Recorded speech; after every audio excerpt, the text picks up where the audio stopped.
So we know the very well the bearing is a rotating member that is used for supporting the shaft.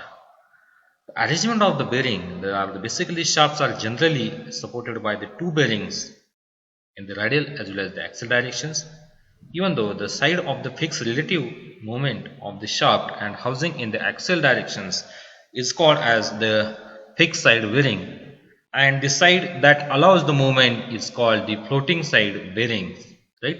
And even the floating side bearing is needed to absorb the mounting error and avoid the stress caused by the expansion and the contractions of the shaft due to the temperature range. So this is know very well about the bearing, and this bearing is basically used in the everywhere where the rotating element is present, and is basically used for avoid the frictions between the rotating elements and the stationary elements. The outline of this today's lecture is introductions of the rolling elements bearing, and different element is there, and what are the different applications is present of this rolling elements bearing, how to recognize this bearing, even what are the different type of these elements the rolling element is present. So initially starting with the functions of the bearing. The function of bearing, it ensures the free rotations of the shaft or the axle with the minimum friction is required. The bearing support the shaft or axle and holds it is in the correct positions, means give the stability. Even the bearing takes up the forces which act on the shaft or the axle and transmit them to the frame or the foundations. Here the shaft has a running fit in a bearing, and all bearing are provided with some lubrication arrangements to reduce the frictions between the shaft and the bearings. So it's very important for that such bearing for mating the two elements, like the shaft is the rotating elements and the bearing where the running fit is present, and for avoid the frictions, so here need to provide the lubrications. Then though the bearings are classified in the different categories. The first category is based on these the type of the rolling elements. The first is the plane, is also called as the journal bearing, is also called the slider bearing, in which the rotating shaft has a sliding contact with the bearing which is held stationary, and due to the large contact area frictions between the mating parts is high, required the greater lubrications. And in the plane journal, either the slider bearing, the rolling element is not present. The rolling element is not present here. Directly the journals and the plane is mating with that the bearing by doing the clearance fit. And another is the rolling or the anti-frictions bearing. Due to the less contact area between the rolling frictions elements and the shaft, the rolling elements and the hub of that the bearing and the outer case of the bearing, it's much lesser than the sliding frictions. Hence, these bearing are also known as the anti-frictions bearing. So, the rolling element is spherical, and when it is contact with the two surfaces, the line point contact is present, and due to the point contact, the minimum friction is present. Therefore, it is called as the anti-frictions bearing. Even though the bearing is classified based on the direction of the load, the bearing is classified based on the direction of the load. Here the classification is the radial bearing and the thrust bearing. The radial bearing and the thrust bearing. In the radial bearing, the load is acting on that the bearing which is perpendicular to the direction of that the axis of that the shaft, and is called the radial bearing and the radial load bearing. Okay. Then another thrust bearing. In the thrust bearing, the axial load is present on the bearing to the direction of the axis of the shaft, and then you can say is called as the thrust bearing, either the axial bearing. Thrust bearing, either the axial bearing.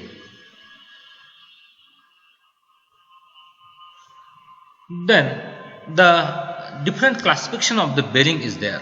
Different classification of the bearing is present, and this classification of the bearing is depends on the type of the rolling element is present,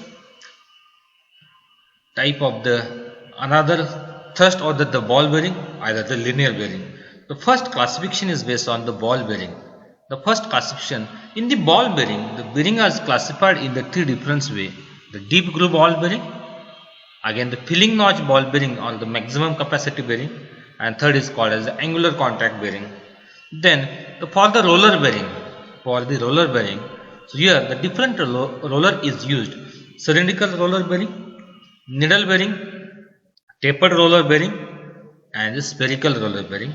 And first is the thrust ball bearing, third is the thrust ball bearing, and fourth is the linear ball bearing. And in the bearing, the basically different elements present in the ball bearing and this roller bearing. The different element is present.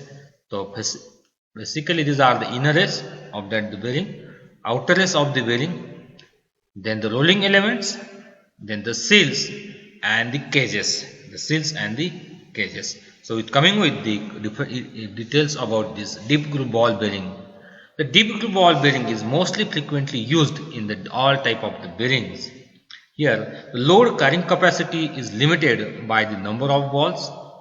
Generally a point contact presents between the ball and the race of that the bearing.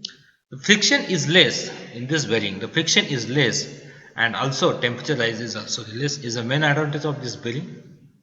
It generates less noise because the minimum contact is present between these two surfaces. The load carrying capacity depends on the number of rolling elements, number of ball is used in this bearing. The primary designed to support radial load, the thrust capacity is about the 70% of the radial load capacity, and its accurate the alignment between the axis of the shaft and the housing bore is required. Is very important for this type of the bearing. Then the deep groove ball bearing has the poor rigidity compared to the roller bearing. It has the poor rigidity compared to the bearing. Then another is the angular contact bearing.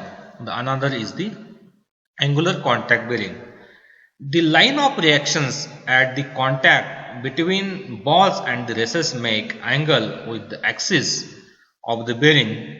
The reaction has two components. One is the radial and another is the axial. Therefore, this such type of the bearing can take radial as well as the thrust load.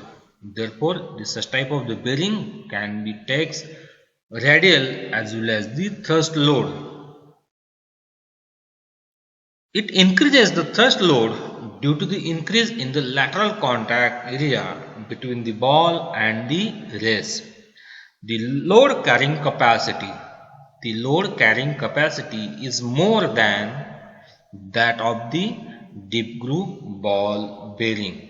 The another is the shielded bearing. The figure, say left hand side figure, is indicate the shielded bearing.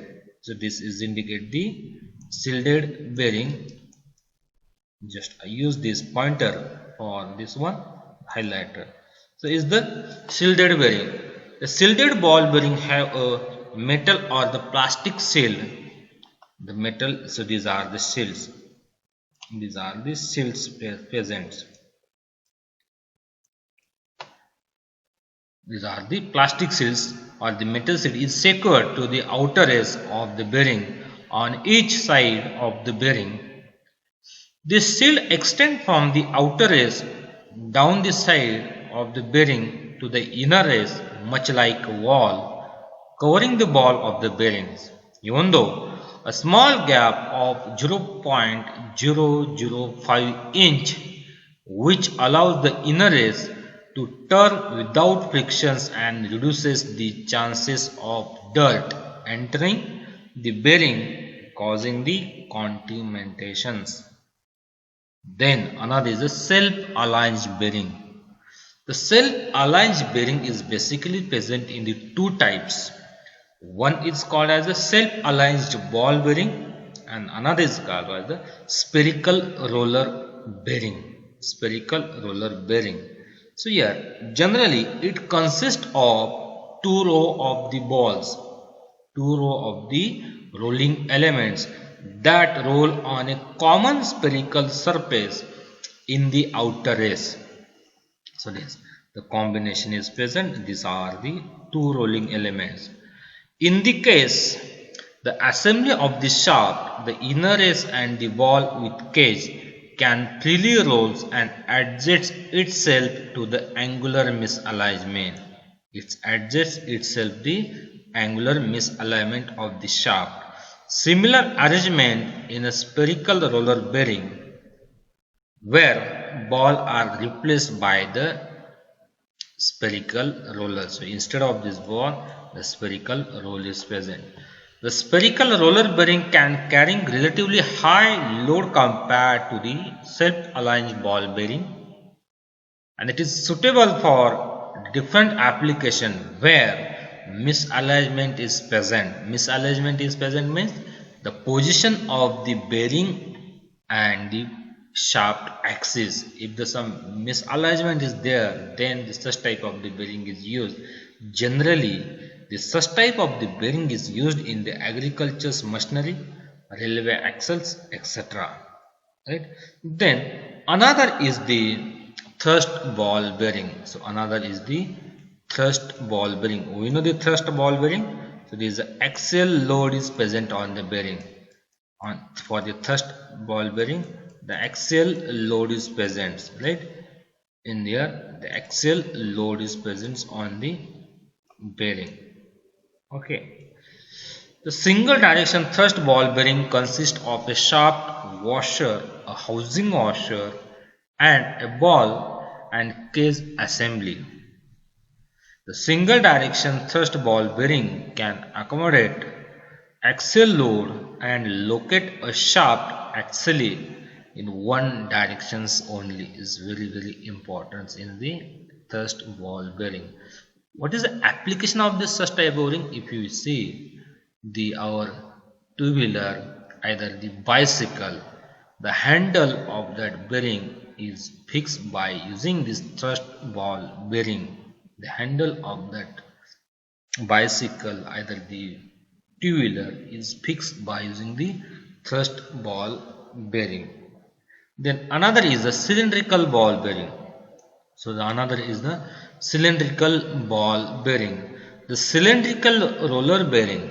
The cylindrical roller bearing have a greater radial load carrying capacity. Than the ball bearing of the same size. They cannot take the thrust load. Take the thrust load. Right? Then another is the type spherical roller bearing. Spherical roller. So these are the spherical rolling element is present. The spherical roller bearing have the two rows of the rollers, a common spare outer ring raceway and two rings raceway inclined at an angle to the bearing axis. So is shown is this figure is inclined with these races. The center point of the spare in the outer ring raceway is at the bearing axis. Therefore, the bearing are self-aligned and incentive to misalignment of the shaft relatively to the housing. Then such type of the spherical roller bearings are designed to accommodate the heavy radial loads. Again repeat, the spherical roller bearings are designed to accommodate heavy radial loads as well as heavy axial load in the both directions. Then coming on the next, taper roller bearing. Taper roller bearing. In the taper roller bearing, there are two separate parts is present. So one part is called as the cone and one part is called as the cup.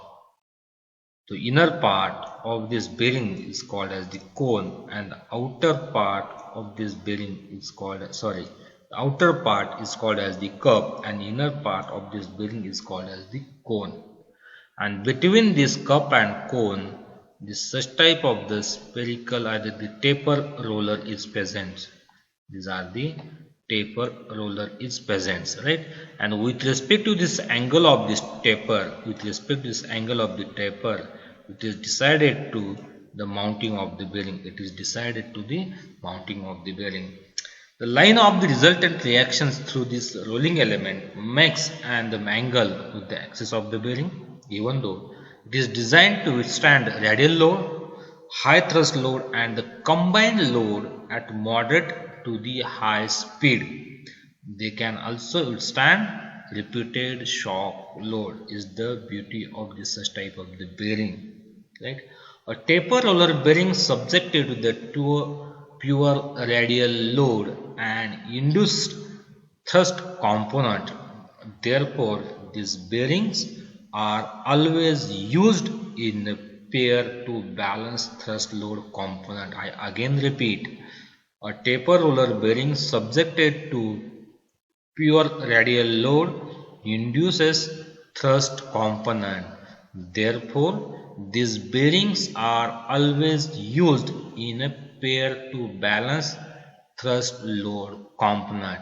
If you use only one bearing, then the axial load is present on this bearing, and due to this axial load, the part of this bearing will be separate. It should be separate. So avoid that need to use this bearing in a combination. Means you can use the two bearings for the applications. This such type of this taper rollers bearing cannot suitable for the any type of the misalignment, because we are going to use the two bearings for this such application. Here again need to support radial load while supporting the thrust load. Basically examples for the car weight during the concerning generally used in the automobile industry. See this mounting of the taper roller bearing. Mounting of the taper roller bearing. So here, as per the our previous statements, avoid the thrust load on that the bearing. Need to mount this bearing by using the two bearing. So here, the bearing 1 and the bearing 2, these are called as the mounting 1 and the mounting 2. So mounting 1 is indicate to face mounting. Mounting 1 indicate the face to face mounting. So here, so taper roller, these are the taper rollers. So here the minimum dimension is present for the taper, and at this end the maximum dimension is present for the taper. So the maximum dimension should be face to face. The maximum dimension of the taper should be face to face. Either you can say that the cone axis, the cone of the taper, the cone of this taper and the cone of the another bearing taper, you can see the point O, it's opposite to the direction of bearing. It is opposite the is outside the bearing, is present outside the bearing. I again repeat, the taper dimension, the maximum taper dimensions for the bearing A and the bearing B, it should be same directions. It should be face to face. Then you can see the face to face mounting. Either the cone of the roller is present outside the bearing, then you can see the face to face mounting. It provides the greater rigidity when the pair of bearing is not closely spaced. It's very important. So when we are going to use, when it not closely spaced, so means here when the maximum distance is present between the two bearing, then you can use this such type of the face to face bearing. Then okay, then we are coming on the another mounting, back to back mounting. Back to back mounting. So in the back to back mounting, see this, I can repeat. So here the small dimension of this taper, these are front, these are present in the middle positions of the bearing. The small dimensions of the bearing is present in middle positions of the bearing. Either the cone of that this pair, either the cone of this pair O and the cone of this pair is O1 is present inside the bearing. These are present inside the bearing. Then it is called as the back-to-back mounting. It is called as the back-to-back mounting, and it provides the greater rigidity when the pair of bearing is closely spaced. So example, automobile application, the front wheel of the vehicles, tractors, drums, etc. So these are the different positions. So when we are going to use the back-to-back mounting, when the closed space is required, then you can use the back-to-back mounting, and when the space between these two bearing is maximum, is not closed, then you can go for the face-to-face mounting. Then face-to-face mounting. Okay. Then we are coming on the another type of the bearing, needle roller bearing.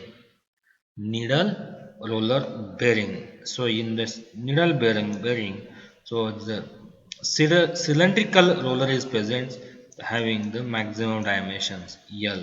So diameter of this bearing is comparatively less as with the length of that the roller, length of this roller. As the number of roller goes up to greater than the contact area, what of the advantage? The greater the contact area, the greater load carrying capacity of this bearing. They have the advantages of lightweight and occupy the small radial spaces. Is very important. Then they are used in the aircraft industry. Why? Because the line contact is present. When the line contact is present, the maximum radial load carrying capacity is increases, and due to this line contact, the axial length of this bearing is increases. The axial length of the bearing is increases, but the radial length of this bearing is decreases due to these conditions. Then the another is a taper, either the thrust bearing. Taper, either the thrust bearing, is already discussed in the previous slide. The roller, the ball roller thrust bearing. So here the axial load is present on this such type of the bearing, and this is used in the axial directions where the total load is present on axis of the shaft. Then the simple comparisons about this ball and the rollers bearing and depends on the rolling elements, nature of the contacts, load carrying capacity, radial dimensions at the axial dimensions. So here the ball bearing having the spherical balls as the rolling elements, and the roller bearing having the cylindrical, spherical roller used as the rolling elements. Even though in ball bearing the point contact is present. In the ball bearing, the point contact is present between the sphericals ball is used, and in the rolling bearing the line contact is present between the two surfaces due to the cylindrical, either the spherical rolling element is used. Even the ball bearing having the load carrying capacity is low as compared to the rolling contact bearing. The load carrying capacity of the ball bearing is low as compared to the roller bearings because the point contact and the line contact, and due to the point contact and the line contact, here again the dimension of bearing is varying. For the ball bearing the more radial dimension is required, and for the roller bearing less radial dimension is required. Even about the axial directions, for the ball bearing less axial dimension is required, and for the roller bearing the axial direction is required. For the roller bearing is maximum. Okay. Then designations of the bearing.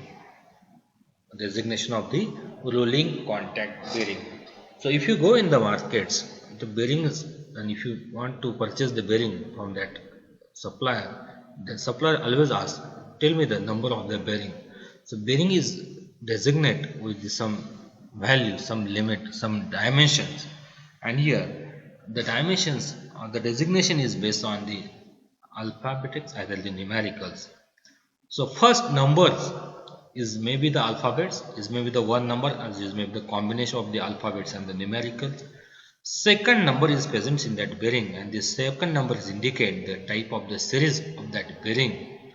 And the third, either the last number of the bearing is indicate the bore diameter of that the bearing, is indicate the bore diameter of the bearing. So with this, the first number is the alphabet, either the numerical. Suppose the NUT is indicate, then the NUT is indicate the cylindrical roller bearing, and if the 6 is present, is the first numbers for that the bearing 6, then is a deep groove ball bearing is indicate. If the 2 is there, then is a self-aligned bearing is present, and third is indicate the double row angular contact bearing is there. If the 30, 31 and the 32 is present, then it is the taper roller bearing. So these are the typical first number is present for the rolling contact bearing. So is the alphabets, either the numerical value is maybe the single digit, either is maybe the 2 digit, either is maybe the alphabets, either the numerical. Then the second number of that the bearing is indicate the bearing series, is indicate the bearing series, and these numbers are 0, 2, 3, 4, and this number say 0 is say the extra light bearings. If the 2 is present, then is in the light series bearing. If the 3 is present, then is again the medium type of the bearing series. If the 4 is present, then is called as the heavy type of the series. And the last 2 digits for the bearing is very important, because this number is indicate the type of, the dimension of the bearing bore, the dimension of the bearing bore. And say starting from the 0, 0, if the 0, 0 is present, then the diameter of that bore is indicate 10 mm, and this bearing is present on the 10 mm shaft, right? Then 0, 1 is indicate 12 mm, 0, 2 indicate the 15 mm, 0, 3 indicate the 17 mm, and 0, 4 indicate the 20. So it means onward the 4 value you can multiply by using the 5 value, then you say the bore diameter. So means here if the 6 number is present, 06 number is present, then the 30 mm is the bore diameter of the bearing. So here we are take the one example. Suppose 6302, 6302 is the bearing designation. 6302 is the bearing designation. Then the 6 indicate the deep groove ball bearing. This 6 indicate the deep groove ball bearing. Then the second digit 3 indicate the medium duty series, and last 2 digit is indicate the type of the bearing diameters. Is a 15 mm is a bore diameter. 15 mm is the bore diameter. If I say 3, 4 and 06 is the bearing. 3, 4, 06. Then this 3 is indicate the double row angular contact bearing. Double row angular contact bearing. This 4 is indicate the heavy duty applications, and this 6 indicate the dimension of the bearing bore. So it's a 06 into 5 into 5. So it's a 30 mm is the bore diameter. 30 mm is the bore diameter. So these are the different dimension is present for the bearing. These are the designations for that the bearings. First number is indicate the bearing type. This may be the alphabets, either the numerical. Second number indicate the type of the series, and last 2 digit is indicate the bore diameter of the bearing. So these are the typical designations is present for the bearing. Thank you students. So here I use the different references for these books. So typically from the V.V. Bhandari textbook is the design of machine elements, and the different books is present here. So thank you for this type of this lecture. In next lecture we are going to discuss on the selection of the bearing from the manufacturer's catalog. Thank you.